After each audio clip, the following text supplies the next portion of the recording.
آپ نے اکثر ویڈیو میں خواتین کو اس طرح کی چوڑیاں پہنے دیکھا ہوگا۔ بھارتی راجستھان اور پاکستان کے تھکے صحرائی علاقے میں رنگ برنگی چوڑیاں صدیوں سے خواتین کے سنگھار کا حصہ رہی ہیں۔ ایک وقت تھا جب یہ چوڑیاں ہاتھی کے دانت سے بنائی جاتی تھیں۔ یہ چوڑیاں بہت قیمتی اور خاص سمجھی جاتی تھیں اور شادی شدہ عورتوں کے لیے خوشحالی کی علامت تھیں۔ تھر اور راجستھان کی خواتین انہیں اپنے روزمرہ لباس کا حصہ بناتی ہیں۔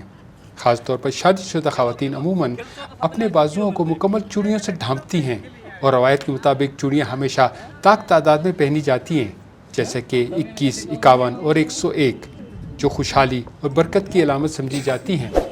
اس کے برعکس غیر شادی شدہ لڑکیاں کم چوڑیاں پہنتی ہیں اور یہی فرق مقامی ثقافت کی دلچسپ جھلک ہے۔ چوڑیاں صرف زیور نہیں بلکہ محبت، خوشحالی اور امید کی علامت بھی سمجھی جاتی ہیں۔